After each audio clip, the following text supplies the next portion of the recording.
और देखिए आज का ये सेशन काफी इंपॉर्टेंट होने वाला है। आप सभी को पता है कि जो गुजरात ड्रग इंस्पेक्टर का एग्जामिनेशन हो रहा है उसमें जीएस वाला सेक्शन और फार्मा सेक्शन दोनों है, जबकि उत्तराखंड में आप देखेंगे केवल और केवल फार्मा सेक्शन है। तो वहां गुजरात जो जीएस वाला सेक्शन उससे राहत है थोड़ी। जबकि यूपीएससी का ड्रग इंस्पेक्टर आप देंगे तो वहां पर भी जीएस के कुछ पोर्शन आपको देखने को मिलेंगे। बिहार में केवल आपका फार्मेसी था, तो ये थोड़ा थोड़ा सिलेबस रिक्वायरमेंट के हिसाब से ये इनका डिफर करता है। तो आज जो हम लोग बात करने वाले हैं ना कि इस सब्जेक्ट को डील कैसे करेंगे, जीएस को कैसे पता लगाएंगे, कितना पढ़ना है, क्या पढ़ना है, कहां से पढ़ना है, ये ज्यादा इंपॉर्टेंट है, राइट। तो इसका अगर देखा जाए तो जवाब जो है आपके दो जगह है।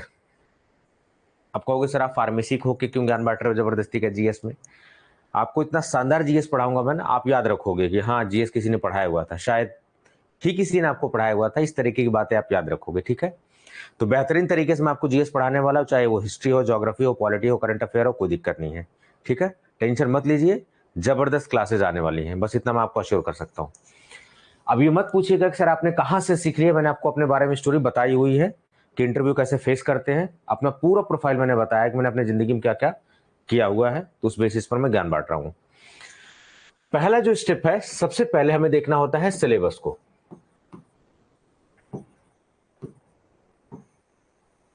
सेकंड थिंग होता है हमें ट्रेंड एनालिसिस करना होता है। Trend analysis, okay. दो चीजें ध्यान में रखिए। जनरल स्टडीज के सेक्शन को गुजरात डीआई के लिए कैसे डील करना है, इसका दो जवाब आपको समझ में आता है, दो जगह से जवाब मिलेगा। एक तो यह है कि आप सिलेबस अच्छे से देखिए।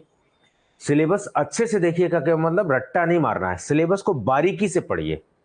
अभी मैं कैसे बारीकी से पढ़ते हैं, क्या क्या उसमें है, उसके अंदर क्या क्या पढ़ना है, वो सब मैं बताऊंगा आपको। ट्रेंड एनालिसिस बहुत जरूरी है और इसके लिए आपके सबसे बेस्ट गाइड होते हैं प्रीवियस ईयर के क्वेश्चन पेपर। चाहे वो 1 साल का हो, 2 साल का हो, 10 साल का हो, फर्क नहीं पड़ता है। जितने साल का आप एस्टिमेट करेंगे उतना ही ज्यादा आपका एक्सपीरियंस होगा, उतने ही सटीक आप पढ़ाई करेंगे, क्योंकि यहां पर 100 नंबर का आपका जीएस भी आने वाला है। So GS is going to play a very important role in the drug inspector examination of Gujarat. तो ट्रेंड एनालिसिस करेंगे कि कहां से कौन कौन से टॉपिक है। जैसे मैं जब ट्रेंड एनालिसिस कर रहा था तो मुझे ये कुछ टॉपिक्स पता लगे, मैंने फर्रे बनाए हुए हैं, देखो कि ये टॉपिक इंपॉर्टेंट है, आपसे मैं शेयर भी करूंगा ये सारी चीजें, ठीक है। चलिए, तो now coming on the syllabus. जरा सिलेबस देखते हैं एक बार थोड़ा सा ध्यान से। ये देखिए जीएस का syllabus. Point 1, geography of India, ध्यान से देखिए बारीकी से। Physical, economic, social, natural resources and population related topics with special reference to Gujarat. यानी कि गुजरात स्पेशल से भी क्वेश्चन आने वाला है, भले से ना के बराबर आए, लिमिटेड क्वेश्चंस आए, बट डेफिनेटली गुजरात स्पेशल से भी क्वेश्चन आने वाले हैं। तो जब भी आप ज्योग्राफी, भूगोल आप पढ़े, भारत का भूगोल, तो भारत के भूगोल देखिए, भूगोल तो दोनों है, वर्ल्ड ज्योग्राफी भी होती है, इंडियन ज्योग्राफी भी होती है, लेकिन हमें यहां पर क्योंकि Gujarat public service commission GPSC है, ये वही आयोग है जो जैसे यूपीपीएससी हो गया, उत्तराखंड पब्लिक सर्विस कमीशन, ये जो लोक सेवा राज्य के होते हैं ना, ये सबसे बढ़िया पोस्ट जो होती है वो पीसीएस की, जिसमें कि एसडीएम वगैरह या फिर आप जितने भी डिप्टी एसपी वगैरह की पोस्ट होती है, इन्हीं सबको लेकर आते हैं। बट डीआई एक रिप्यूटेड पोस्ट है, तो इसका एग्जामिनेशन भी लोक सेवा आयोग करा रहा है। मैं इसलिए बता रहा हूं क्योंकि इसके क्वेश्चंस अच्छे लेवल के जीएस के आने वाले हैं। वो रटे रटाए ल्यूसेंट वाले नहीं आएंगे, ये कहां है, वो कहां है, फलाना डेम का, this type of questions they are not going to ask. They are going to ask but in a very limited number, समझ गए। तो आप अच्छे लेवल के जीएस के question you are going to expect. So first is geography of India. पहला है physical geography.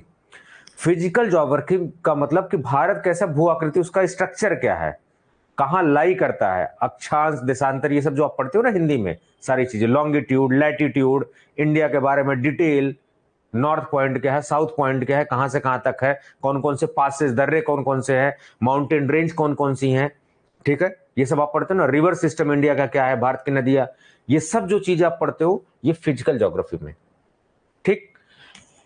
Economical geography में क्या आप पढ़ते हो कि ज्योग्राफी का इकोनॉमी पर क्या असर पड़ने वाला है, तो डिफरेंट डिफरेंट सेक्टर्स वगैरह भी आप देखते होगे। फिर उसके बाद ट्रांसपोर्ट सिस्टम्स आप देखते होगे, रेलवे सिस्टम्स हो गया, ये सारी चीज आप देखने को। फिर सोशल सिस्टम पे इस पे क्या फर्क पड़ता है, तो फूड सिक्योरिटी वगैरह पे, सारी चीजें पे, क्योंकि ज्योग्राफी का खाने पीने पे भी तो बहुत असर पड़ता है। जो चीज यूपी में हो रही हो सकती है वो बंगाल में। अब बंगाल में जैसे कहते हैं कि मछली भात ज्यादा खाते हैं, मछली चावल ज्यादा खाते हैं, क्योंकि वहां का क्लाइमेटिक कंडीशन ही वैसा है। ठीक है, अभी गुजरात का कोस्टल एरिया देखोगे, नमकीन नमक वहां ज्यादा होता है, तो अब देखोगे वैसा एरिया ही वहां पर कच्छ की तरफ। ठीक है, नेचुरल रिसोर्सेज कौन कौन है and population related. Population related बोले तो सेंसस, और सेंसस अभी कौन सा लेटेस्ट हुआ है 2011, इसके बाद सेंसस हुआ नहीं है। सो आपको सेंसस बेस्ड क्वेश्चंस मिलने वाले हैं। अब यहां का चिपका दिया हुआ with special reference to Gujarat, तो ये जो सेंसस का क्वेश्चन है पूछ सकता है गुजरात में भी। इंडिया का census, census of India plus census of Gujarat, both they are going to ask from you people. तो थोड़ा सा मैंने डिटेल्ड में एक्सप्लेनेशन आपको कर दिया कि आप अगर ज्योग्राफी पढ़ेंगे तो फिजिकल में क्या पढ़ेंगे, इकोनॉमिक में क्या पढ़ेंगे, सोशल में, नेचुरल रिसोर्सेज में, उसके साथ साथ स्पेशल रेफरेंस टू गुजरात का मतलब क्या है। तो यहां पर जो क्लियर कट टॉपिक लग रहा है, एक तो फिजिकल ज्यादा इंपॉर्टेंट फोकस वाला दिख रहा है और एक आपको पॉपुलेशन पे। सो सेंसस इज वेरी इंपॉर्टेंट। तो सेंसस 2011 जो डेटा है वो आप पढ़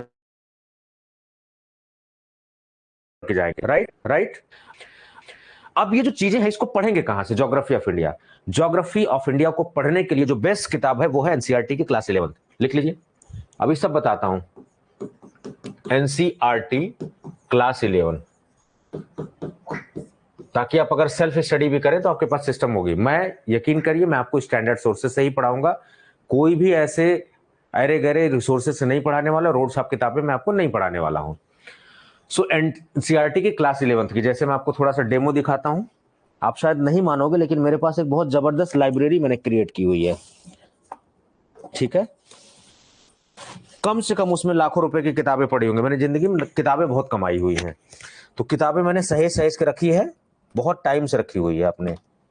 आप देखिए, आपको जो पढ़ा रहा हूं ये देखेंगे इस तरीके की ज्योग्राफी एनसीईआरटी की, ये देखिए 11th वाली फिजिकल ज्योग्राफी। ठीक है, fundamentals of physical geography 11th, ये दोनों किताबें से ही अभी मैंने इसको पढ़ा हुआ है अच्छे से, और इसी से ही मैं आपको पढ़ाऊंगा। देखिए इसमें सारे सिस्टम्स बहुत अच्छे से दिए हुए हैं, ये सब देखिए, ओरिजिन ऑफ अर्थ, क्लाइमेट, ये सब कुछ। ठीक है, everything I am going to discuss. तो अगर आपको खुद से अच्छे से पढ़नी है तो आपको हमेशा फॉलो करना चाहिए एनसीईआरटी। मैं किताबें हटाते रहूंगा तो थोड़ा सा स्क्रीन से जाता भी रहूंगा। So NCERT class 11th is the best, और मैं आपको ट्रस्ट दिला दूं, यकीन दिला दूं, चाहे आप गुजरात का पब्लिक सर्विस कमीशन का पीसीएस दीजिए, चाहे यूपीएससी दीजिए, these are the important books, selection करवाती हैं ये प्रीलिम्स वगैरह। ठीक है, तो एक चीज तो क्लियर हो गई। तो अगर आपको ज्योग्राफी ऑफ इंडिया पढ़ना है तो क्या क्या पढ़ना है, सोर्स कौन सा फॉलो करना है, एनसीईआरटी क्लास 11। उसके अलावा कुछ मत पढ़िए, माजिद हुसैन बहुत सारी अच्छी अच्छी किताबें हैं, फिर बर्नवाल साहब की किताबें हैं दुनिया भर की, मैं किसी का एडवर्टाइजमेंट नहीं कर रहा हूं, but you need to come up with the limited sources. चलिए ये वाला टॉपिक कवर हो गया कि किसमें क्या पढ़ना है। अब दूसरा टॉपिक है कल्चरल हेरिटेज ऑफ इंडिया, उसमें लिटरेचर, फिर art, religion, architecture with special reference to Gujarat. अब ये लिटरेचर जितने भी हो गए, जितने भी चीजें उन्होंने, कोई बुक्स है जैसे संगम लिटरेचर, आप साउथ का पढ़ेंगे, संगम लिटरेचर बड़ा इंपॉर्टेंट है, जहां इंपॉर्टेंट चीज हो लिखते रहिएगा। Sangam literature is very important in case of South India history. ठीक है, उसके अलावा मुगल्स के टाइम पर जो लिटरेचर लिखे गए वो बड़े, क्योंकि literature are the sources for the history, sources के तौर पर तो काम कर रहे हैं। एविडेंसेस क्या है, क्वाइंस और जितने भी पुराने सामाने हैं वो सारी आर्कियोलॉजिकल एविडेंसेस, लिटरेचर, जो भी इंपॉर्टेंट डॉक्यूमेंट्स है गवर्नमेंट की, दीज आर द रिसोर्सेज, जहां सब हिस्ट्री वगैरह पढ़ते हैं। आर्ट फॉर्म में आप देखेंगे कौन कौन सी आर्ट, जैसे मधुबनी पेंटिंग आप देखोगे बिहार की बड़ी फेमस है, तो ऐसे आर्ट सिस्टम इंडिया में डिफरेंट डिफरेंट स्टेट में बड़े फेमस है। आपके गुजरात में कौन सा फेमस है वो भी थोड़ा देखना पड़ेगा। रिलीजन, अब जैसे हिंदुइज्म है, ठीक है, इस्लाम है, तो ये कैसे आया, इसके प्रीचर कौन कौन से थे, इसके मेन, जैसे जैनिज्म है, बुद्धिज्म है, तो यहां से क्वेश्चन आएंगे। अब महावीर स्वामी कितने नंबर के तीर्थंकर वो थे, कितने तीर्थंकर हुए, उन्होंने अपनी शिक्षा दीक्षा कहां दी थी, कहां उनका बर्थ प्लेस था, गौतम बुद्धा का बर्थ प्लेस कहां था, लास्ट सांस उन्होंने कहां ली थी, कहां पर अपना जो है सरमन उन्होंने उपदेश दिया हुआ था, Sarnath. Everything they are going to ask from you people. तो रिलीजन से क्वेश्चन आपसे आ जाएगा। आर्किटेक्चर में कोई बिल्डिंग वगैरह बहुत अच्छी है, ठीक है, आपके गुजरात में आप देखेंगे जो नोट्स वगैरह छपी हैं उन पे देखिए कुछ आर्किटेक्चर। और अभी रिसेंटली यूनेस्को में कुछ यूनेस्को के हेरिटेज साइट्स वगैरह डिक्लेयर किए हैं, जैसे मैं अभी न्यूज देख रहा था, थोड़ा ट्रेस कर रहा था, तो बिना तैयारी के मैं नहीं आता हूं क्लास लेने। यूनेस्को की अभी उन्होंने वर्ल्ड हेरिटेज साइट डिक्लेयर की है, उसमें कुछ यूनेस्को ने कुछ इंडिया की साइट भी डिक्लेयर की है, जैसे शांति निकेतन, बंगाल का शांति निकेतन आपने जानते होंगे। अभी होयसल जो किंगडम थी उसके कुछ जो इंपॉर्टेंट थिंग्स है उसके लिए भी वर्ल्ड हेरिटेज साइट, यूनेस्को ने वर्ल्ड हेरिटेज साइट में उसको इंक्लूड किया है। तो ये सब चीजें, तो यूनेस्को की साइट भी बड़ी इंपॉर्टेंट, आपको जानना पड़ेगा कि अभी कितने इंडिया में प्लेसेज है जो यूनेस्को की वर्ल्ड हेरिटेज साइट में आ चुके हैं, लेटेस्ट कौन सा है।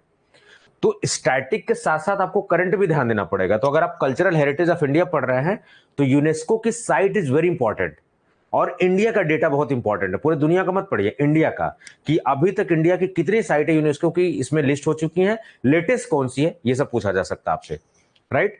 और इसके लिए अगर आपको अच्छे से किताब पढ़नी है तो मेरे ख्याल से एक फाइन आर्ट की किताब मुझे अच्छी लगी है, फाइन आर्ट, ये क्लास 11th की एनसीईआरटी, इसमें स्तूपाज वगैरह के बारे में बहुत अच्छा दिया हुआ है, ठीक है। अजंता केव्स के बारे में देखिए कितना बढ़िया से दिया हुआ है।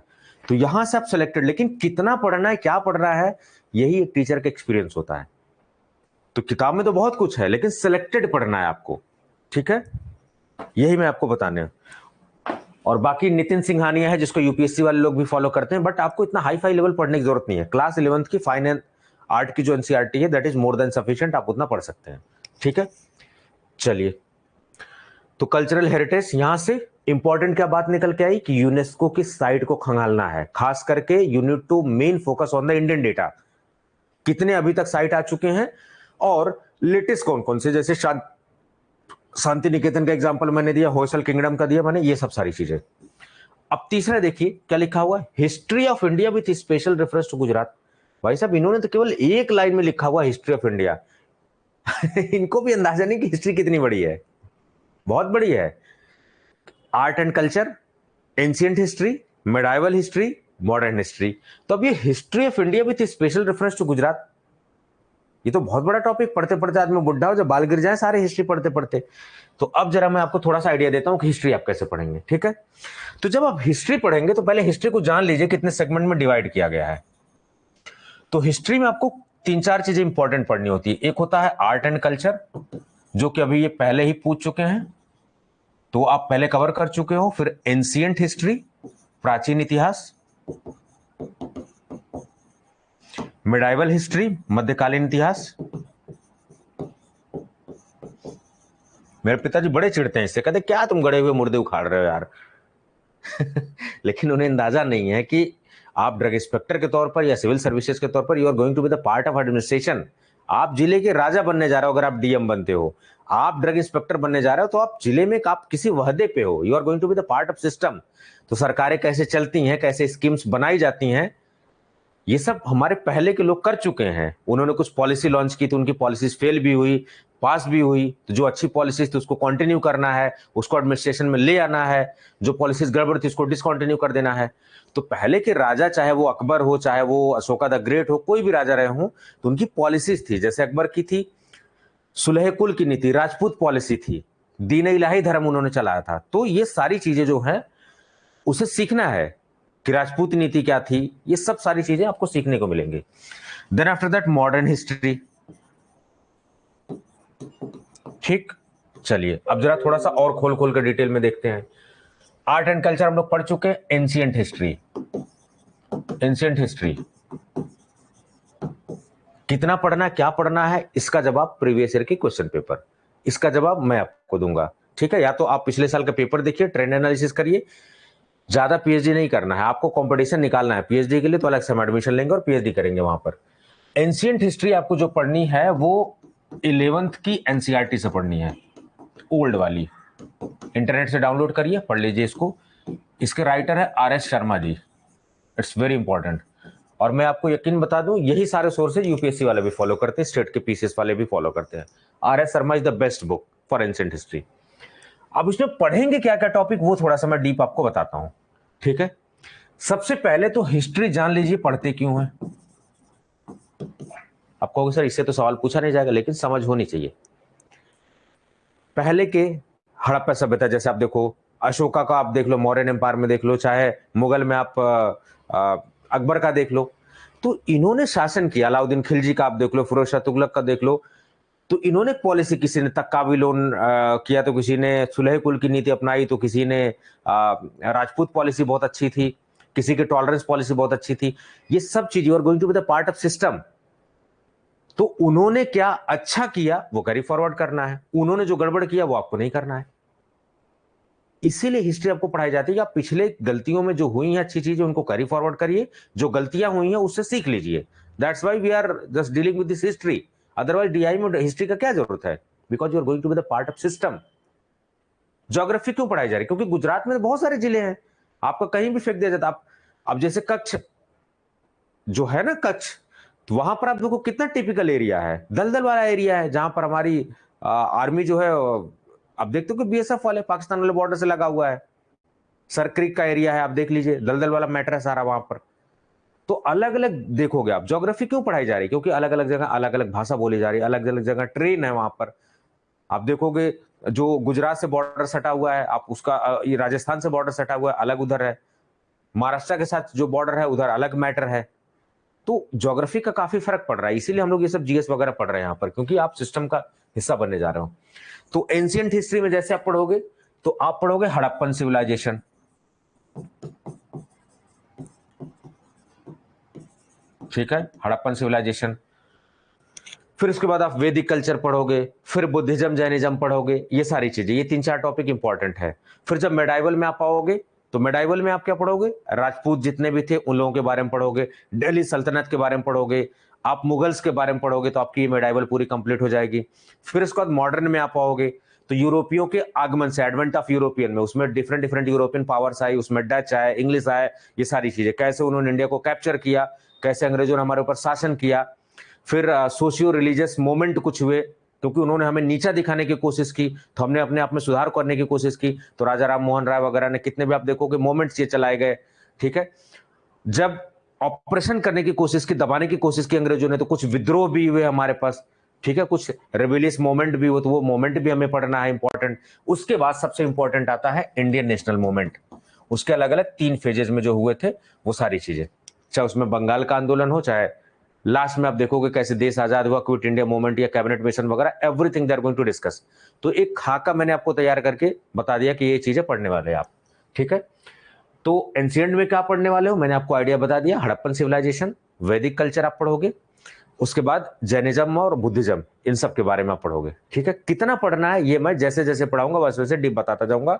एक क्लास में इतना घुस घुस के बता देना, दैट इज नॉट पॉसिबल। अब जैसे बुद्धिज्म जैनिज्म, तो बुद्धिज्म आया क्यों, ठीक है, क्योंकि वैदिक कल्चर में आप देखोगे, लेटर वैदिक में बहुत कॉम्प्लेक्स सिस्टम हो गया था, सेक्रीफाइसेज होने लगी थी, महिलाओं की स्थिति गिर चुकी थी, तो बुद्धिज्म उस तरीके से आ गया, ठीक है, चीजों को। फिर ब्राह्मणिकल जो हायरार्की थी वो भी काफी सुप्रीमेसी पर थी, बहुत सारी चीजें थी। तो आने के पीछे, बुद्धिज्म आने के पीछे काफी सारा रीजन था, ठीक है, उस रीजन में आया। फिर गौतम बुद्ध ने कहां पर वो पैदा हुए, कहां पर उन्होंने अपना उपदेश दिया, कहां उनकी डेथ हुई, ठीक है, निर्वाण वगैरह कहां था, क्या सिस्टम था उनका, क्या उपदेश वगैरह उन्होंने दिया, everything we are going to discuss. Jainism में फिर जैनिज्म कहां से स्टैब्लिश हुआ, फिर ये महावीर स्वामी जी जो है ये कहां पर पैदा हुए, कहां पर इनकी डेथ हुई, कहां पर इनका क्या रोल प्ले रहा, ये सब कुछ, कितने नंबर के तीर्थंकर ये थे, 24 थे, 23 थे, ये everything we are going to discuss in that. और मेडाइवल में क्या हम पढ़ने वाले हैं, राजपूत के बारे में पढ़ेंगे, राजपूत सिस्टम के बारे में पढ़ेंगे, पूरा कि राजपूतों का क्या इतिहास रहा है थोड़ा बहुत, और क्या क्या उन्होंने इंपॉर्टेंट बैटल्स वगैरह फाइट किए। फिर उसके बाद जो हम दिल्ली सल्तनत के बारे में पढ़ेंगे, तो दिल्ली सल्तनत में कौन कौन से रूलर आए, उनकी क्या क्या पॉलिसीज थी, किनकी क्या अच्छी बात थी, किनकी क्या बुरी बात थी, वो सब बात करेंगे। फिर then after that Mughal system हम पढ़ेंगे। तो मुगल्स में एक रूल है भाजसा, मैंने ऐसे बनाया हुआ था, अभी पढ़ाऊंगा सब आपको ट्रिक के साथ, ठीक है। बाबर, हुमायूं, अकबर, जहांगीर, शाहजहां, औरंगजेब, इस तरीके से मैं आपको बताऊंगा कि रूलर्स का ऑर्डर क्या था, फिर इनकी अलग अलग पॉलिसी क्या थी, इन सब में सबसे अच्छा कौन सा था। हर रूलर की कुछ ना कुछ अच्छी पॉलिसीज थी, ठीक है। तो मुगल सिस्टम भी आपको पढ़ने को मिलेगा। फिर एक देखोगे साउथ इंडिया में बड़ा इंपॉर्टेंट किंगडम था, बहमनी किंगडम, आप देखोगे, ठीक है। विजयनगर साम्राज्य आप देखोगे, कृष्णदेव राय, बड़ा इंपॉर्टेंट सिस्टम था वहां साउथ इंडिया में। आप देखोगे हम्पी, रिउन्स ऑफ हम्पी आप देखोगे, वो सारे ये सारी चीजें आप देखने को आपको मिलेंगे, ठीक है। फिर उसके बाद जितने भी हमारे सोशियो रिलीजियस सामाजिक सुधार आंदोलन हुए, जिसमें चाहे वो राजा राम मोहन राय की तरफ से हो, चाहे और भी जितने भी लोग थे उनकी तरफ से।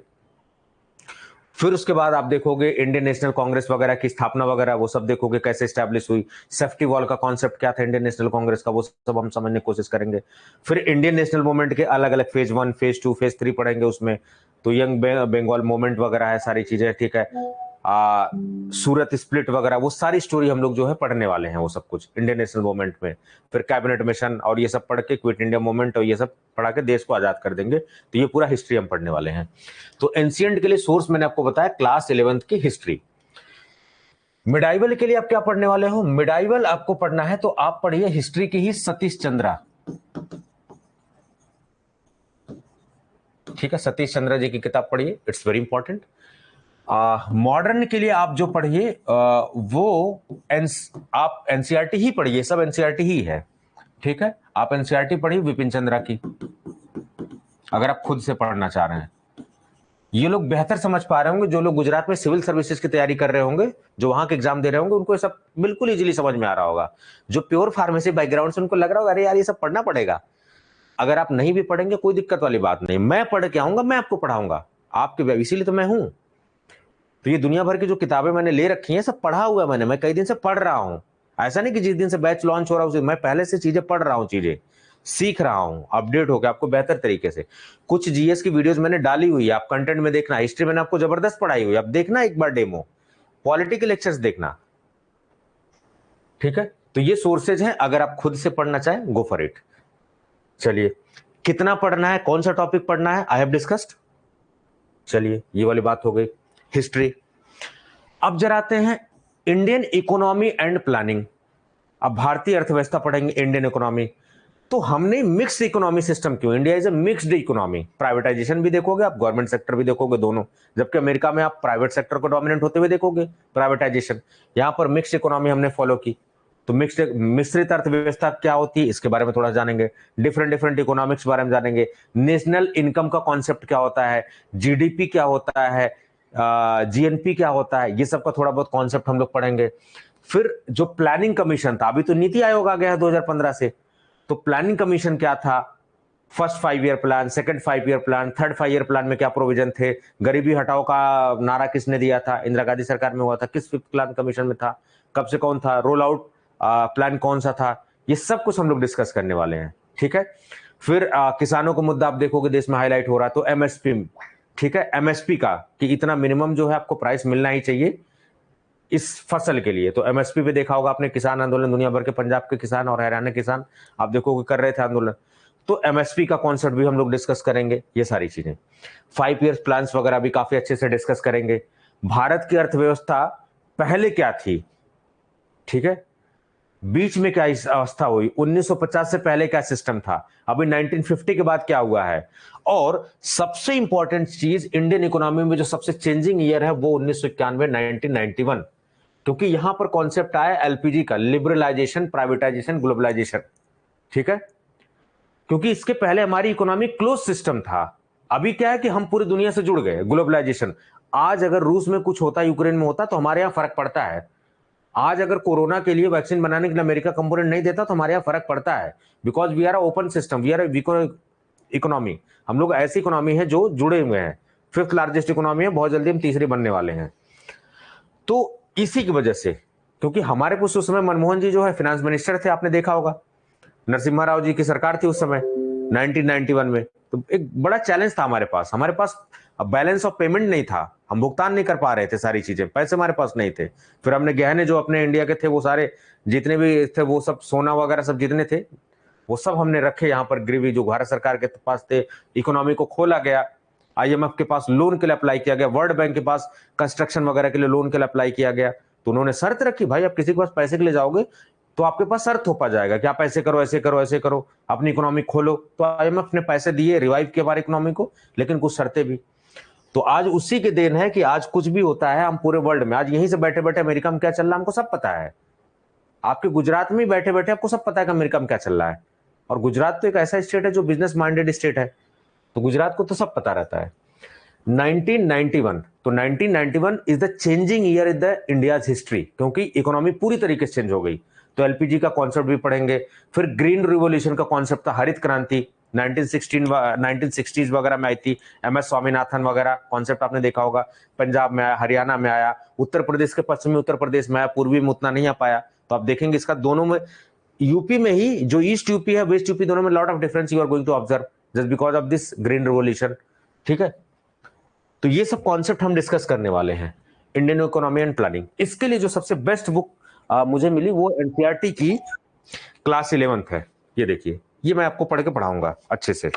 ठीक है, बाकी पढ़ने के लिए बहुत सारी है, रमेश सिंह की किताब है, संजीव वर्मा की किताब है, ये सब आईएएस पीसीएस वाले पढ़ते हैं, लेकिन अपन को उतना नहीं पढ़ना है।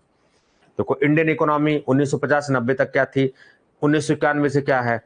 आप यकीन मानिए, इस तरीके की किताबें आप पढ़ेंगे ना तो आपकी समझ, आपकी डेवलपमेंट काफी इंप्रूव होने वाली है। देखिए, मैंने हाईलाइट कर करके पढ़ा हुआ है, सब पढ़ रहा हूं मैं, ये सब पढ़ रहा हूं क्योंकि आपको पढ़ाना है मुझे। ठीक है, चलिए, तो यहां से आप इकोनॉमी तैयार करिए। ठीक है, इंडियन इकोनॉमी में क्या पढ़ना है, I have already discuss the concept. एक बार जरा मुझे ट्रेंड एनालिसिस वाला टॉपिक्स थोड़ा सा, अभी मैं आपको लास्ट में बताऊंगा कि क्या क्या इंपॉर्टेंट टॉपिक्स है किसमें, वो मैं लास्ट में आपको बता दूंगा। चलिए, अब देखिए जरा, खोल खोल के पूछा गया Indian polity and constitution of India. दो चीजें हैं, इंडियन पॉलिटी, एक होता है गवर्नेंस, बट यहां गवर्नेंस नहीं ज्यादा पूछा गया, यहां पर इंडियन पॉलिटी और कॉन्स्टिट्यूशन पूछा गया। संविधान के पीछे पड़े हुए हैं, और सबसे बेस्ट किताब है संविधान के लिए, आप क्लास 11th की एनसीईआरटी पढ़िए। ये देखिए, इंडियन कॉन्स्टिट्यूशन एट वर्क। अगर आपको अपनी पॉलिटी मजबूत करनी है, ये ऐसी किताब है, आईएएस में एकदम धुआंधार क्वेश्चन इससे आते हैं। Indian constitution at work, basic आपका। उसके बाद जो तगड़ा माहौल आपको बनाना है, वो बनाना है एम लक्ष्मीकांत की बुक। सबसे, पूरे इंडिया में सबसे बेस्ट सेलर बुक है आपकी पॉलिटी की, एम लक्ष्मीकांत। कोई ऐसा बच्चा नहीं होगा जो नहीं पढ़ता होगा M Laxmikanth. Everybody is studying from the M Laxmikanth. So पहले आप एनसीईआरटी पढ़िए। अगर आपके पास एम लक्ष्मीकांत है, आपके अगल बगल कोई तैयारी कर रहा है, तो थोड़ा सा उससे पढ़ लीजिए सेल्फ स्टडी के लिए। प्रियम्बल, प्रस्तावना क्या है, fundamental rights and fundamental duties क्या है, ये सब कॉन्सेप्ट। डीपीएसपी का कॉन्सेप्ट क्या है, पार्लियामेंट किसका, पार्लियामेंट में कौन कौन होता है, तो Lok Sabha, Rajya Sabha and president. Powers of president of India, क्या क्या पावर्स होते हैं, ऑर्डिनेंस पावर क्या है प्रेसिडेंट की, क्या क्या शक्ति वो ले सकते हैं, वो सारी चीजें हैं उनके पास। पावर्स ऑफ गवर्नर, तो प्रेसिडेंट और गवर्नर को पढ़ के हमको पढ़ना पड़ेगा, क्यों, क्योंकि पार्लियामेंट्री सिस्टम अपन के इंडिया में है। फिर जुडिशियरी, जुडिशियरी से पूछा जाएगा आपका important, supreme court, high court, lower court. Writ petition क्या होता है, रिट पावर किसके पास होती है, जुडिशियल रिव्यू की पावर किसके पास होती है, न्यायिक सक्रियता, जुडिशियल एक्टिविज्म क्या है, everything we are going to discuss. फिर शेड्यूल कास्ट के लिए, शेड्यूल ट्राइब्स के लिए, एससी एसटी के लिए क्या प्रोविजन है, अटॉर्नी जनरल का कॉन्सेप्ट क्या है, नीति आयोग, पहले क्या था, प्लानिंग कमीशन, कांग्रेस की जब सरकार थी प्लानिंग कमीशन वहां तक चला। फिर उसके बाद 2015 से जब मोदी सरकार आई तो इन्होंने नीति आयोग ला दिया 1 जनवरी 2015 से। पंचायती राज इंस्टीट्यूशन, तो पंचायती राज इंस्टीट्यूशन क्या होते हैं, क्या आर्टिकल है, किस पार्ट में मेंशन्ड है, कितने सब्जेक्ट पंचायती राज में है। ठीक है, ये सब हमको पढ़ना पड़ेगा। कब से इसको संवैधानिक दर्जा दे दिया गया, लीगल सिस्टम कब बना दिया गया, 1992 में कि 1993 में, ये सब देखना पड़ेगा। वित्त आयोग जिसको बोलते हैं, finance commission, article 280 of Indian constitution. Constitutional and statutory body जैसे इलेक्शन कमीशन, कॉन्स्टिट्यूशन का मतलब संविधान में जो है, तो इलेक्शन कमीशन का जिक्र है। पब्लिक सर्विस कमीशन, आपका जो यूपीएससी है वो कैसे स्टैब्लिश हुआ, आर्टिकल 315 यहाँ रोल है। आपका गुजरात पब्लिक सर्विस कमीशन कैसे स्टैब्लिश हुआ, ये सब। लोकपाल, लोकायुक्त, ये सब। तो ये आपको अगर अच्छे से पढ़ना है तो इसके लिए जो बेसिक किताब है क्लास 11th की एनसीईआरटी, बेस्ट किताब है M Lakshmikant, that is the best.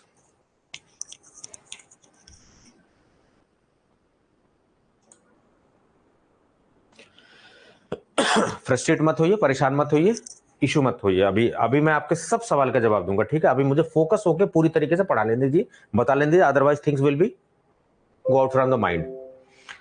तो एम लक्ष्मीकांत ये सारे टॉपिक पढ़ने के लिए बेस्ट बुक है। स्टार्ट कहां से करेंगे, एनसीईआरटी से। अगर आप खुद से पढ़ रहे हैं, आपके पास है। ये मैं सोर्सेज इसलिए बता रहा हूं कि आप खुद से भी अगर पढ़ें तो अपने नॉलेज, मैं नहीं चाहता हूं कि जो मेरे बराबर नॉलेज वही रहे, आपका नॉलेज मेरे से भी ज्यादा रहे। ठीक है, तो आपका नॉलेज और अपग्रेड होना चाहिए, उसके लिए self study is very important. ठीक है, आप केवल मेरे नॉलेज तक लिमिटेड मत रहिए, मेरे से ऊपर जाइए आप। अब इसका ये मतलब नहीं कि सारी किताबें गए एक साथ खरीद लिया, खरीद के ला के इतना सारी गाजलों की किताबें पढ़ नहीं पाओगे, धूल जम जाएगी, प्रेशर में आ जाओगे। इतना नहीं करना है।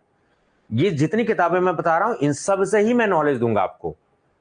ट्रस्ट मी, जो नॉलेज है वो आपको बहुत वर्ल्ड क्लास का नॉलेज मैं देने वाला हूं आपको। जनरल मेंटल एबिलिटी, रीजनिंग, कुछ मैथ्स के क्वेश्चन, कुछ रीजनिंग, कुछ वो सिटिंग अरेंजमेंट वाले, कुछ फिलिंग वाले, कुछ ऑड इवन पेयर्स वाले, ये सब रीजनिंग के कुछ 7-8 टॉपिक्स होते हैं। रीजनिंग के मैं नोट्स आपसे शेयर करूंगा, बट अगर, क्योंकि अब रीजनिंग थोड़ा सा 8-10 टॉपिक क्लियर की एक अलग फैकल्टी रखेंगे तो बहुत महंगा पड़ जाएगा ना हमें, और वो एसएससी लेवल का पढ़ाएंगे, वो आपको हवा भी नहीं लगेगी, तो हम उतने हाई फाई लेवल का क्यों पढ़ेंगे, जबकि एक एक लाइन का रीजनिंग का क्वेश्चन आता है। सो सबसे बेस्ट सोर्स है रीजनिंग के लिए, आप टॉपिक्स आइडेंटिफाई कर लीजिए प्रीवियस ईयर के पेपर से, अच्छा ये फॉर्मेट पे आ रहा है, उन टॉपिक्स को आप यूट्यूब से पढ़ लीजिए, सिंपली 8-10 टॉपिक है, पढ़ के खत्म। 3-4 दिन, एक हफ्ते का काम है जनरल मेंटल एबिलिटी पढ़ने का। नोट्स पर शेयर करूंगा, क्वेश्चन प्रैक्टिस करने के लिए शेयर करूंगा। जनरल साइंस, जनरल साइंस आपको कहां से पढ़नी है, सिंपली आप ल्यूसेंट की किताब आपके पास है, कोई सी भी ल्यूसेंट की पढ़ी हुई है, कोई सा भी एडिशन, उससे फर्क नहीं पड़ता। मेरे पास जैसे ये एडिशन पड़ा हुआ है अंग्रेजी का, तो आप ल्यूसेंट का एक कोई सा भी एक एडिशन ले लीजिए, उसको पढ़ लीजिए जनरल साइंस। ये जितना हिस्ट्री, ज्योग्राफी, पॉलिटी आप ल्यूसेंट से भी पढ़ सकते हैं, लेकिन मुझे नहीं लगता कि ल्यूसेंट से खाली पढ़ के आपका यहाँ पर सिलेक्शन होने वाला है, क्योंकि ल्यूसेंट से एसएससी या फिर फैक्ट फैक्ट फैक्ट पढ़ने वाली बात होती है, बट यहाँ पर थोड़े कॉन्सेप्ट भी हैं। तो आप सोचो कि आपका जीएस बहुत अच्छे से क्रैक हो जाए ल्यूसेंट पढ़ के, ऐसा नहीं होने वाला, बिल्कुल भी नहीं होने वाला है। तो जनरल साइंस के लिए आप ल्यूसेंट पढ़ लीजिए। Environment, information and communication technology, communication technology के लिए आप वेबसाइट को यूज करिए, ठीक है, जैसे ऑल इंडिया रेडियो का करिए, सनसेट टीवी जो आती है लोकसभा टीवी, उसमें साइंस मॉनिटर करके एक चैनल है, साइंस मॉनिटर करके एक एपिसोड है प्रोग्राम, उसको आप देख सकते हैं, तो क्या चल रहा है वो बताएंगे। इन्वायरमेंट का बेसिक कॉन्सेप्ट आप पढ़िए कि ग्रीन हाउस इफेक्ट क्या है, ठीक है, कौन कौन सी गैसेज हैं वो सब, क्लाइमेट चेंज के बारे में कॉन्सेप्ट पढ़िए आप, ये सारी चीजें, ठीक है, और कौन कौन से आंदोलन वगैरह हुए थे इन्वायरमेंट से रिलेटेड, वो सारी चीजें। तो उसके लिए जो मैं आपको पढ़ाने वाला हूं, जो रिसोर्सेज है, वो मुझे हाथ लगी है आईसीएससी बोर्ड की ये किताबें, तो यहां से मैं आपको पढ़ाने वाला हूं, ठीक है। कुछ इंपॉर्टेंट चीजें, इकोसिस्टम जैसे कॉन्सेप्ट बड़ा इंपॉर्टेंट है, कंजर्वेशन ऑफ इकोसिस्टम, इसमें इन सीटू, एक्स सीटू, ये सब कॉन्सेप्ट, ठीक है। एनवायरमेंटल जितने भी मोमेंट्स है वो सब पढ़ने को मिलेंगे। जितने अभी आपके समिट्स हो रहे हैं, जैसे क्योटो प्रोटोकॉल क्या है, ठीक है, मॉन्ट्रियल प्रोटोकॉल क्या है, ये जितने भी प्रोटोकॉल है इसके बारे में थोड़ा सा नेट पे जाएंगे आप, थोड़ा थोड़ा 2-2 लाइन कि क्योटो प्रोटोकॉल किस लिए था, कब लॉन्च हुआ था, बस इतना ही पढ़ना है, इतना मोर देन सफिशिएंट है। मॉन्ट्रियल प्रोटोकॉल क्या ओजोन लेयर से है, किससे है, क्या क्लोरोफ्लोरोकार्बन से है, कब हुआ था, ग्रीन हाउस गैसेज में कौन कौन सी गैसेज हैं, और सबसे ज्यादा टॉक्सिक गैस कौन है, मीथेन है कि CO2 है कि वाटर वेपर है, कौन सी है, ठीक है। इस तरीके की इंफॉर्मेशन आपको बेसिक, केवल आपको अंदाजा, do not go for PhD, you should have an basic idea. Daily events of regional, national and international importance of including sports, कितना इंपॉर्टेंट, देखिए साफ लिख दिया हुआ स्पोर्ट्स, स्पोर्ट पे क्वेश्चन आएंगे, इट मींस कि ये करंट अफेयर है। रीजनल का मतलब वो मत पढ़िए कि 2 बच्चे की मां जो इसके साथ फरार, 2 बच्चे के बाप इसके साथ फरार, ये सब करंट अफेयर नहीं पढ़ना है, ये सब लोकल में छपते हैं। तो रीजनल का मतलब जैसे गुजरात का अगर कोई पेपर है छप रहा है, तो गुजरात सरकार ने कौन सी पॉलिसीज इंप्लीमेंट की है, गुजरात में कौन सी स्कीम्स आई हैं, गुजरात में कोई नया इंस्टीट्यूट है, अभी एक नई बिल्डिंग, पूरी वर्ल्ड क्लास बिल्डिंग गुजरात में जो है, डायमंड जितने भी ट्रेडर्स है उनके लिए बिल्डिंग बनी है। अभी एक म्यूजियम अभी देख रहा था प्रधानमंत्री मोदी जो है म्यूजियम में वो कर रहे थे, तो स्टेडियम अभी बना हुआ है, आप देख रहे होंगे। तो बहुत कुछ गुजरात में हुआ है, वो सारी चीजें। अभी वाराणसी में भी स्टेडियम, क्रिकेट स्टेडियम की शुरुआत हुई है। तो लाइव क्लास पढ़ने का मतलब है, अभी 1 घंटे पहले जो न्यूज होगी वो भी मैं आपको बता दूंगा, ठीक है। तो रीजनल यानी कि गुजरात में क्या हो रहा है, गुजरात की क्या क्या स्कीम्स हैं, गुजरात में कौन कौन सी नदियां हैं, गुजरात में कौन कौन सी इंपॉर्टेंट इंस्टीट्यूट है, गुजरात में कौन कौन सी सॉइल पाई जाती है, ठीक है, कौन कौन सी इंपॉर्टेंट पर्सनालिटीज थे, ये गुजराती स्पेशल थोड़ा सा पढ़ लेना है आपको करंट अफेयर में।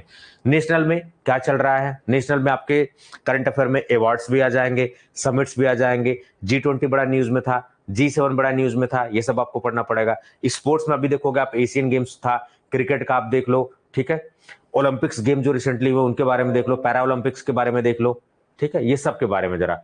आगामी कौन कौन सी इवेंट इंडिया में, अभी वर्ल्ड कप देख रहे हो, इंडिया में इवेंट ऑर्गेनाइज होने वाला, हॉकी का कहां सा इवेंट ऑर्गेनाइज होने वाला है, फीफा वर्ल्ड कप कहां होने वाला है, अभी लेटेस्ट कौन सा हुआ था, कौन सी टीम जीती थी, ये तो थोड़ी बहुत रिसर्च आप करो स्पोर्ट्स में।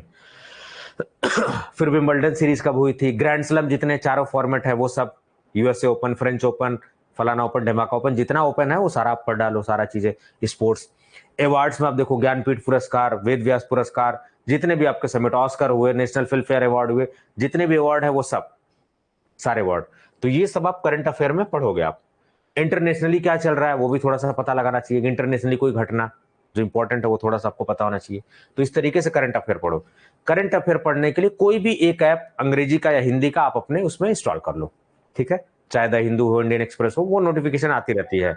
मैंने जैसे एक ऐप इंस्टॉल किया हुआ इन शॉर्ट करके एक ऐप है, उस पर बस 30-40 लाइन में पूरी न्यूज आ जाती है, मतलब 50 वर्ड में न्यूज शॉर्ट में आ जाती है, उसको स्क्रॉल कर करके पढ़ लो फटाफट, ठीक है। बाकी पेपर में वैसे ही लगवाया हूं तो अपना कभी द हिंदू पढ़ लेता हूं, कभी दैनिक जागरण पढ़ लेता हूं, ऐसे न्यूज पढ़ता रहता हूं। बाकी न्यूज देखता रहता हूं यूट्यूब पे, स्क्रॉल कर करके देखता रहता हूं थोड़ा बहुत फ्री टाइम में, तो वहां से भी न्यूज तैयार हो जाती।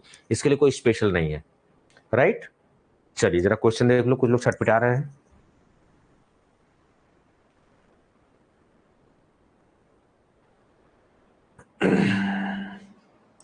निशा जी इज आस्किंग सर इस एग्जाम में कितने टाइम पहले का करंट अफेयर? मिनिमम 6 मंथ, जब आपका एग्जाम हो उससे 6 महीने पहले।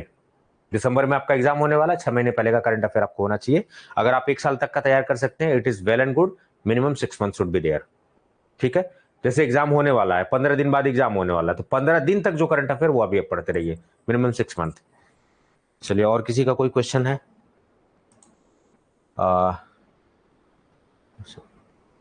सर प्लीज एक ऐसा वीडियो बनाए जिसमें जीएस का क्वेश्चन है कितना फार्मेसी और माइनस मार्किंग क्या है।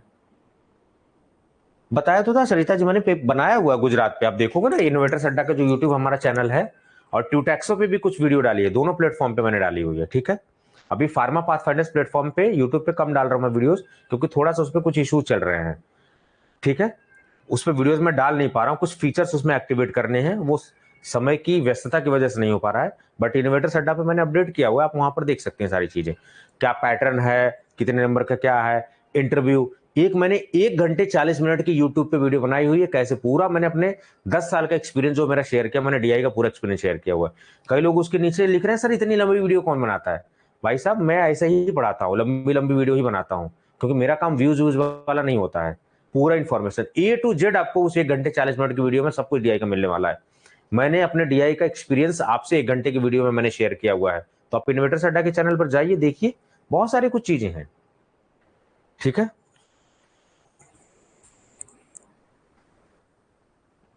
तो सरिता जी मैंने उस पर सारी चीजें,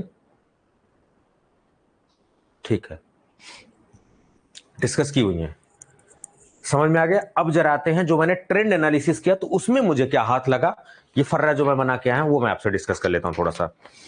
अब जैसे मुझे ज्योग्राफी में क्या क्या पता लगा, अब देखिए ज्योग्राफी में क्या क्या हम पढ़ने वाले हैं ये वाला सिलेबस में। तो मुझे सेंसस हाथ लगा, अभी मैंने आपको बताया, रिवर सिस्टम पता लगा, ग्रासलैंड सिस्टम पता लगा, कौन कौन से पासेस बड़े इंपॉर्टेंट है, किसके किसके बीच, ले और श्रीनगर के बीच कौन सा पास है, इस तरीके के क्वेश्चंस पूछे जाते हैं। प्रोडक्शन डेटा कि गुजरात किस में नंबर 1 है, इंडिया किस में नंबर 1 है, चावल में क्या नंबर है इंडिया का, गेहूं में क्या नंबर है प्रोडक्शन में, गुजरात में सबसे ज्यादा किसका प्रोडक्शन हो रहा है, ठीक है। National food security act, national food security act 2013 के बारे में क्वेश्चन पूछा गया है। ये कुछ इंपॉर्टेंट टॉपिक्स हैं जो आपके ज्योग्राफी में पूछे गए हैं, तो जब आप ज्योग्राफी पढ़े तो इसी से पढ़े, ठीक है, ये सारी चीजें। तो जैसे इकोनॉमिक है तो इकोनॉमिक में आपका नेशनल फूड सिक्योरिटी एक्ट वगैरह सारी चीज आ गई।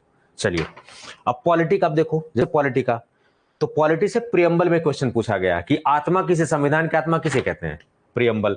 फंडामेंटल राइट कितने होते हैं, 6 होते हैं, ठीक है, पहले कितने थे, 7 थे। क्या फंडामेंटल राइट्स जस्टिसिएबल होते हैं? यस, इनको कोर्ट से लागू करा सकते हो। अगर कोई सरकार उल्लंघन कर रही है, कोई इंडिविजुअल उल्लंघन कर रहा है, तो कोर्ट उस पर रिट पिटीशन जारी कर सकती है। डीपीएसपीस फंडामेंटल ड्यूटीज, क्या फंडामेंटल ड्यूटीज लागू करवाने के लिए क्या आप कोर्ट जा सकते हो? बिल्कुल नहीं जा सकते, क्योंकि दीज आर नॉन जस्टिसिएबल, गैर न्यायोचित हैं। डीपीएसपीस राज्य के नीति निर्देशक तत्व, राज्य का भी कुछ दायित्व होता है कि अपनी जनता के लिए कुछ काम करे, उसी को डीपीएसपी बोलते हैं। पार्लियामेंट का कंपोजिशन क्या है भैया, पार्लियामेंट में लोकसभा, राज्यसभा और राष्ट्रपति। तो लोकसभा कितनी सीट है, कितनी सीट मैक्सिमम है, राज्यसभा में कितनी सीट है, 1/3 की 2/3 रिन्यू होते रहते हैं हर 2 साल पे, लोकसभा में राज्यसभा में, ये सब चीजें पूछी जाती हैं। कितने कंपोजिशन कितने ईयर का होता है, इसका कार्यकाल कितने ईयर का होता है, ये सब सारी चीजें। फिर प्रेसिडेंट के बारे में पूछा जाता है कि प्रेसिडेंट के लिए क्राइटेरिया क्या क्या है। हमारे अभी जो प्रेसिडेंट वर्तमान में है वो करंट अफेयर में पूछ दिया जाएगा कितने नंबर की हैं, 45 है, 40 है, 31 है, जो भी नंबर है उनका उस तरीके से पूछा जा सकता है किस नंबर के प्रेसिडेंट है, उनकी पावर्स क्या है। तो प्रेसिडेंट की पावर में सबसे इंपॉर्टेंट पावर होती है क्षमा करने की, पार्डन पावर जो होती है वो बड़ी इंपॉर्टेंट होती है। क्योंकि मृत्युदंड की सजा जो है वो वही ही माफ करने का अधिकार रखता है, प्रेसिडेंट गवर्नर नहीं रखता है।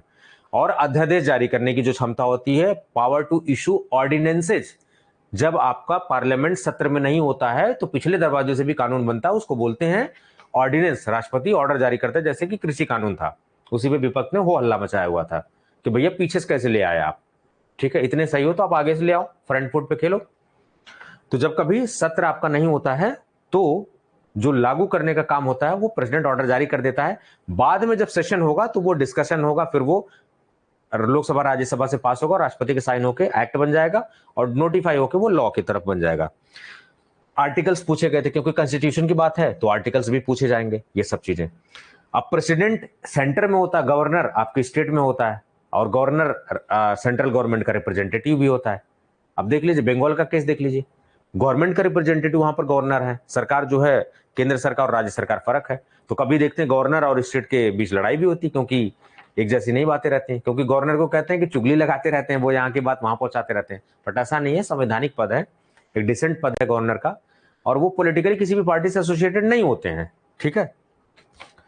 उसके बाद जो है जुडिशरी पे क्वेश्चन देखिए, जुडिशरी पे क्वेश्चन आया हुआ है, जुडिशियल रिव्यू आर्टिकल 13 के तहत अगर कोई भी कानून का उल्लंघन हो रहा है, किसी का फंडामेंटल राइट्स वायलेट हो रहा है, कोई कानून तर्क संगत नहीं है, न्याय संगत नहीं है, एज पर द लॉ नहीं है, जुडिशरी उसको रिजेक्ट कर देगी, उसको नल एंड वॉइड कर देगी, उसको बोलते हैं आर्टिकल 13। तो जुडिशरी का पावर बड़ा इंपॉर्टेंट है। फंडामेंटल राइट्स का देखिए, फंडामेंटल राइट्स पे क्वेश्चन पूछे गए हैं, कितने होते हैं, 6 नंबर में होते हैं, ठीक है। प्रेसिडेंट पे क्वेश्चन पूछा गया, ऑर्डिनेंस पावर किसके तहत, आर्टिकल 123 के तहत। मैंने आपको बहुत इंपॉर्टेंट क्वेश्चन बता दिया आज के सेशन में, आर्टिकल 123 के तहत ऑर्डिनेंस पावर जो है जारी करता है राष्ट्रपति। पब्लिक सर्विस कमीशन आप देखिए, पब्लिक सर्विस कमीशन पे है ना, आप देखिए यहाँ पर ये, तो ये सब, ये देखने में छोटू सा लग रहा है, ये आप इसको अगर पढ़ाने लगे ना 1 महीना चला जाएगा खाली इतना पढ़ने में, लेकिन मेरे ऊपर है, मैं देखिए अभी कैसे इसका धुआं धुआं उड़ाता हूँ सारी चीजें, ठीक है। इसको पढ़ा के खत्म, लपेट देंगे पॉलिटी पूरी, बड़े बड़े लेक्चर्स लेंगे, 1-1 घंटे 1.5-1.5 घंटे की, लेकिन उसके लिए मुझे प्रिपेयर्ड होना पड़ेगा, ठीक है। पहली बात आपको ये यकीन दिलाने के लिए फार्मेसी वाला भी जीएस बेहतरीन पढ़ा सकता है, शायद कितने लोगों को यकीन ही ना हो, नहीं यकीन हो तो जाके मेरी जीएस वीडियोस देख लीजिए। और तेलंगाना वाले बैच में तो ऐसा धुआंधार मैंने पॉलिटी पढ़ाया हुआ उसमें, आधे लोग चक्कर खा के गिर गए थे, भैया ये कहां से आ गया, ऐसा तो हमने सिविल सर्विसेज में भी नहीं पढ़ा था। बट वो टोटली लेक्चर्स इंग्लिश में, इसलिए मैंने आपके यहाँ पर नहीं डाले। कई लोग अपोज करने लगे, सर खाली इंग्लिश में आपने क्यों डाल दिया। वो लेक्चर अगर मैं यहाँ डाल दूंगा, मैं पढ़ा चुका हूँ काफी पॉलिटी, आप कहेंगे तो मैं पॉलिटी का लेक्चर यहाँ इंग्लिश में डाल दूंगा, जबरदस्त पढ़ाया हुआ है वहां मैंने। वो लेक्चर अगर मैं यहाँ डाल दूंगा तो आप जल्दी कवर कर लोगे, ये है। तो अगर आप कमेंट बॉक्स में बताएंगे, कहेंगे, तो मैं उस जगह का कंटेंट थोड़ा सा कुछ यहाँ पर डाल दूंगा, भले से इंग्लिश में है, आप उसको एक्सेस करोगे, बट इट डजंट मीन कि मैं वो पढ़ा के छोड़ दूंगा, मैं आपको ही पढ़ाऊंगा, ठीक है। चलिए, तो ये सब चीजें हो गई। फिर उसके बाद मैं देख रहा था हिस्ट्री में, तो young Bengal movement, Buddhism, Jainism, titles, Vikramaditya की उपाधि किसने दी थी, टाइटल जो बड़े हैं, ठीक है। मुगल्स के बारे में पूछा गया था, कैबिनेट मिशन के बारे में पूछा गया है, संगम युग के बारे में पूछा गया है, संगम लिटरेचर के बारे में मैंने अभी आपको बताया। तो these are the important topics. फिर इकोनॉमी में नेशनल इनकम, आरबीआई के बारे में, यूपीआई के बारे में, यूनिफाइड इंटरफेस जो आया था, ये पेमेंट इंटरफेस 2016 में, यूपीआई का कॉन्सेप्ट उसी का तो देन है। आज हम इस बैंक से उस बैंक में भेज लेते, 2 मिनट में गूगल पे, 2 मिनट में पेटीएम, फलाना डिमाका सब। और आप देखो वर्ल्ड वाइड भी चला गया है, बहुत सारे देश चला रहे हैं। गवर्नमेंट की स्कीम क्या रिसेंटली है, digital India, stand up India, ये सब चीजें, ठीक है। एमएसपी, इसके बारे में मैंने बता दिया, ये सब पूछा जाएगा आपसे। गुजरात स्पेशल में, गुजरात में सबसे पावरफुल ताकतवर नेता कौन से थे, पहले गवर्नर कौन से थे, पहले चीफ मिनिस्टर कौन से थे, हाई कोर्ट कहाँ है उसका, तो ये सारी चीजें। गुजरात के इंपॉर्टेंट इंस्टीट्यूट कहाँ कहाँ पर स्टैब्लिश्ड हैं, ठीक है। ये सब बातें थोड़ा सा बहुत आपको जानना चाहिए। गुजरात में कोई स्पेसिफिक ज्योग्राफिकल लोकेशन उसके बारे में पता होना चाहिए, किसी इंपॉर्टेंट जगह को जीआई टैग मिला हुआ तो वो आपको पता होना चाहिए गुजरात के बारे में थोड़ा बहुत। तो गुजरात के बारे में अगर पढ़ना है तो गुजरात गवर्नमेंट की साइट खोलिए, वहां से उसकी हिस्ट्री, इंपॉर्टेंट चीजें सब गुजरात की साइट से पढ़ सकते हैं। करंट अफेयर में यूनेस्को के वर्ल्ड हेरिटेज साइट अभी लेटेस्ट हुआ था, वो पढ़ सकते हैं। Award, government scheme, sports, report and indexes. Index आता है ना कि डेमोक्रेसी इंडेक्स में क्या है, प्रेस फ्रीडम इंडेक्स में क्या है भारत की रैंक, ठीक है, कौन जारी करता है। Ease of doing business index, world bank. कौन जारी कर रहा है, क्या वर्ल्ड इकोनॉमिक फोरम जारी कर रहा है, कौन, क्या इंडिया की क्या रैंक है, ये सब पूछा जाता है, इंडेक्सेस वगैरह। तो इतना अगर आप पढ़ लेंगे तो मेरे ख्याल से जीएस काफी हो जाएगा, ठीक है। तो ये मेरी आज की रिसर्च थी, स्टडी मटेरियल था, कहां से पढ़ना है, क्या पढ़ना है, कैसे पढ़ना है, एवरीथिंग आई हैव डिस्कस्ड। ठीक है, चलिए एक बार और रिपीट कर देता हूं फटाफट।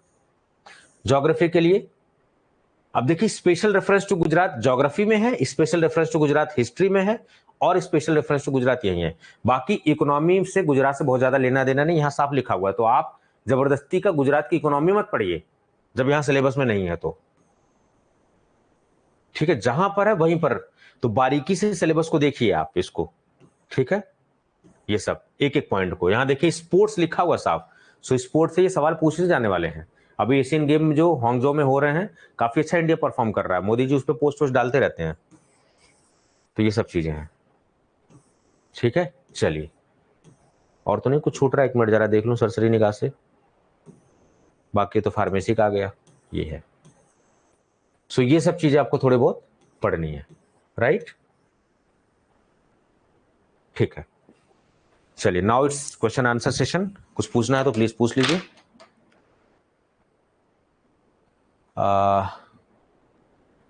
Shivanshu Singh is saying sure sir, Ravi Singh sir डाल दीजिए, सरिता सिंह सर डाल दीजिए, कोई दिक्कत नहीं है, या श्योर सर।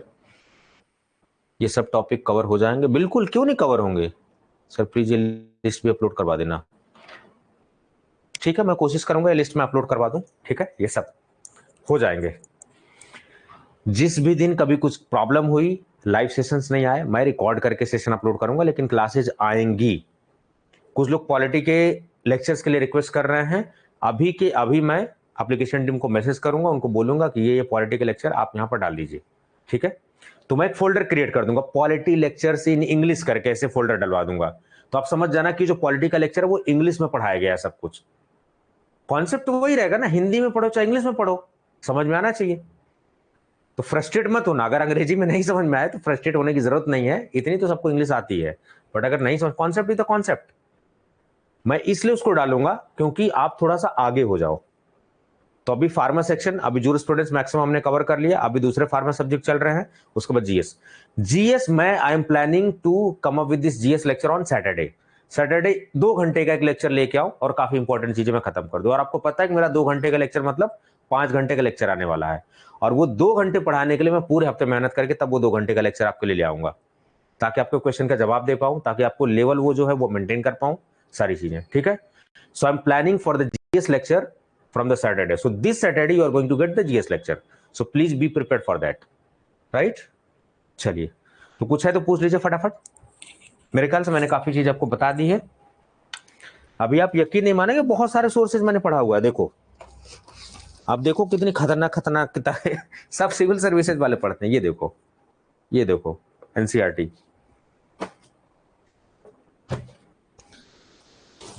ज्योग्राफी देखो, मैंने यहां से बर्नवाल साहब की ये एनसीईआरटी की जिस्ट है, इससे पढ़ी हुई है मैंने। ये किताब इतनी डिमांड में है ना, स्पेक्ट्रम राजीव अहिर की किताब जो है, ये काफी डिमांड में, यूपीएससी वाले बहुत पढ़ते हैं इसको, धुआंधार। कभी भी आपको बेस तैयार करना हो, go for NCERT, go for NCERT, NCERT is the best. कभी समझना है तो बच्चों की तरह बन के समझो, और जो एनसीईआरटी किताबें होती है वो बच्चों के हिसाब से लिखी जाती हैं, आपकी समझ को, आपके एनालिटिकल कैपेबिलिटी को बढ़ाती है NCERT. So NCERT are the best book, right. चलिए, इज देयर एनी क्वेरी? तो अभी क्या पढ़ना है, कितना पढ़ना है, कहां से पढ़ना है, कैसे पढ़ना है, कब क्लास आएंगी, एवरीथिंग आई हैव डिस्कस्ड। कुछ भी डाउट है प्लीज आस्क, क्योंकि इसके बाद मेरा एक सेशन है, मैं वहां पर भी क्लास लूंगा अभी अदर बैचेज में। ठीक है, but yes I can assure you, डरिए मत, डरिए मत। इस बैच में मैं लीड रोल में इसलिए हूं क्योंकि मैं चाह रहा हूं कि आपको अच्छे लेवल का कंटेंट दिया जाए, क्योंकि मजाक नहीं exam, it's a drug inspector examination. और जब मैंने क्वालिफाई किया हुआ है, मैं जानता हूं कि कितनी मेहनत, कितनी शिद्दत लगती है उसके लिए। It's not going to be very easy, और it's not going to be very tough also, but a proper strategy should be there. कुछ भी टफ ऑफ नहीं है, लेकिन एक सही अगर स्ट्रेटजी नहीं है तो फिर टफ है वो आपके लिए। There should be a proper strategy and proper planning. चलिए, तो मेरे ख्याल से there is no more question, so should I close the session? अभी मैं मैसेज डालता हूं एप्लीकेशन टीम को, जो भी कंटेंट हमारे यहाँ अपलोड करते हैं वो सारी चीजें कर देंगे आपको। ठीक है, so I am just waiting for few more seconds, ताकि आपके कुछ क्वेश्चंस आ जाए अगर आप पूछना चाहें तो। कैसा लगा सेशन आज का वो भी आप मुझे बताइएगा, कमेंट बॉक्स में बताइए। कुछ लोगों को लगा सर इतना सब कुछ पढ़ना पड़ेगा, ज्योग्राफी भी पढ़ना पड़ेगा डीआई बनने के लिए, हिस्ट्री भी पढ़ना पड़ेगा। इट्स वेरी इजी, सब्जेक्ट कुछ भी बुरा नहीं है। आपको इतना शानदार पढ़ा दूंगा ना, आपको इंटरेस्ट आ जाएगा। अच्छा, ज्योग्राफी भी इतना बढ़िया तरीके से पढ़ सकते हैं, हिस्ट्री भी इतनी बढ़िया पढ़ी जा सकती। It totally depends on your interest and teachers interest. Subject बुरा नहीं है, मैथमेटिक्स बुरी नहीं होती, बायो वालों को क्यों इतनी नफरत होती? क्योंकि टीचर ने ढंग से नहीं पढ़ाया है। क्योंकि जब टीचर आपको पढ़ा रहा था तो आप फरार थे, तो आपकी भी प्रॉब्लम थी, टीचर की प्रॉब्लम थी, इसलिए मैथ बुरा है। मैथ एक्चुअली बुरा नहीं है, बायो का बहुत बड़ा डर रहता है मैथ से। तो आप समझने की कोशिश करिए, कोई भी सब्जेक्ट बुरा नहीं है। जो ह्यूमन साइंसेस के जो जो ह्यूमैनिटीज के सब्जेक्ट्स होते हैं ना, आप पढ़ेंगे मजा आ जाएगा आपको पढ़ के।